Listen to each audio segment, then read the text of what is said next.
All right, welcome back to another video in our node by node challenge where we're going through every single node in the shading workspace within Blender 4.3. So we've gone through all the inputs, the outputs, the colors, the converters, and now we are on the shaders. So the next section is all about shaders, and I'll point out a couple things about shaders in general. So you have the principled BSDF that is your default shader. We've talked about this in the past in basic objects, and we'll go through this in a separate video, but we're going in order, so we'll actually start with the add shader. Add shader is a very, very simple shader. There's not a whole lot to it. There's two green shader inputs, one green shader output. You're going to be able to combine two shaders together to equal one, and there is no percentage of one or another or half and half. It's strictly just going to add the two together, so it fully combines them. So that means you can take two textures like this, for example, which I have a metallic blue, and then I have more of a rubbery looking red material. I can take the two of them, add them together, and output them to material output, and it comes up with this rubbery metal looking material, which actually is kind of cool. Got a cool reflectiveness to it and everything. And as you change any of these, it's going to change that portion of it. So it almost looks like it's got kind of like metal wrapped in rubber. But you can change these different factors on here based on what you're looking to do. And it's going to only adjust and affect that half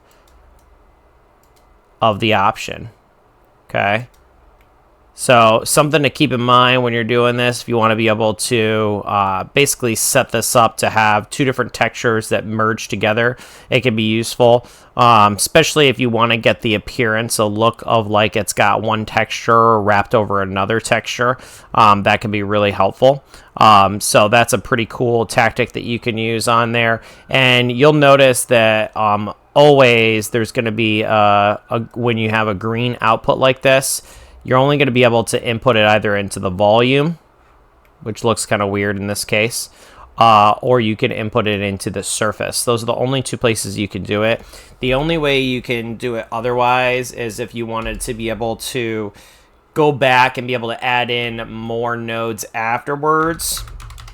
You would have to use something that gives you the option to it. So like in Eevee, there is an option to where you can do what's called a shader to RGB. So you have the ability to put a shader to RGB in there, which basically is going to allow you to convert back from a shader back to color, which allows you to, once again, manipulate it with other nodes and be able to add other things into there. So if we wanted to be able to add in a color ramp, for example, I could add in a color ramp after all these materials by having a shader to RGB node.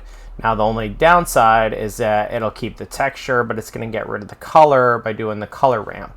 So once again, I would have to go in, select the colors that I want to use for it to be able to get my mixture. And it can come up with some pretty cool looking textures depending on what you're trying to do. But that gives you kind of the idea behind it, is that what you're going to have is you're going to have the ability to move it. But the important thing to know is just the add shader in general really is just to combine two nodes that are both shader nodes into one, and then output it to your material output. So hopefully that gives you a brief understanding of the add shader node. Make sure you like, follow, share, and stay tuned for my next one.